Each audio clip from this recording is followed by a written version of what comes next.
औज़ुबिल्लाहि मिनश्शैतानिर्रजीम बिस्मिल्लाहिर्रहमानिर्रहीम सल्लल्लाहु अला हबीबिही सय्यिदिना मुहम्मदिन व अला आलिहि व अस्हाबिहि वसल्लम। हकीम अताउर रहमान की तरफ से तमाम नाज़रीन को अस्सलामु अलैकुम रहमतुल्लाहि व बरकातुहू। नाज़रीन इकराम, जैसे कि आप जानते हैं कि आजकल माह रमज़ान चल रहा है। अल्लाह ताला इस बाबरकत महीने के तुफ़ैल सब बीमारों को शिफ़ाए कुली नसीब फरमाए, तमाम परेशान हाल इंसानों की परेशानियां हल फरमाए और हम सब को एक दूसरे के लिए आसानियां पैदा करने की तौफीक अता फरमाए, आमीन। रमज़ान शरीफ में सारा दिन की भूख प्यास के बाद कुछ कमज़ोरी सी महसूस होती है, तो आज का नुस्खा उन सब रोज़ादारान के लिए है जो इस कमज़ोरी और थकावट की शिकायत करते नज़र आते हैं। अफ्तारी के बाद इसका इस्तेमाल ना सिर्फ़ कि सारा दिन की थकावट कमज़ोरी दूर करता है, बल्कि बंदा अगले दिन का रोज़ा रखने के लिए भी मोटिवेशन महसूस करता है।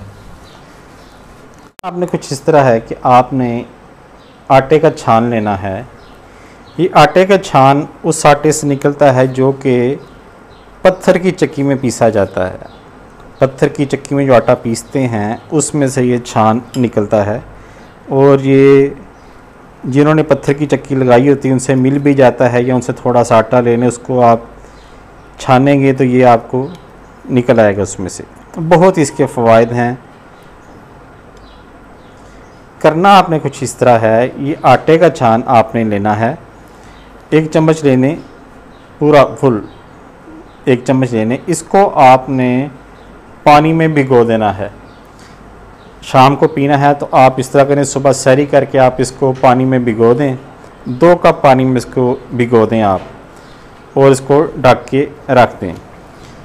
अफ्तारी के बाद आपने जब आपका दिल करे इसको आपने उबालना है, अच्छी तरह इसको उबालना है हत्ता कि ये 1 कप रह जाए। उसके बाद आपने करना ये है कि इसमें हस्बे ज़रूरत आपने गुड़ डाल लें, शक्कर, शहद भी डाल सकते हैं। अगर ये चीज़ें नहीं मौजूद तो आप चीनी इस्तेमाल करें हस्बे ज़ायक़ा। ये आपने इसका कावा बना के पीना है, तो जो सारा दिन की जो आपकी वीकनेस है, कमज़ोरी, थकावट आपको महसूस हो रही है, वो ख़त्म हो जाएगी और आप एकदम चुस्त तवाना और ताकतवर अपने आप को महसूस करेंगे।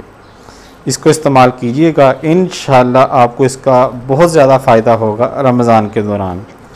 दुआ में याद रखिएगा और मेरे चैनल को सब्सक्राइब कीजिएगा और इस वीडियो को लाजमी शेयर कीजिएगा।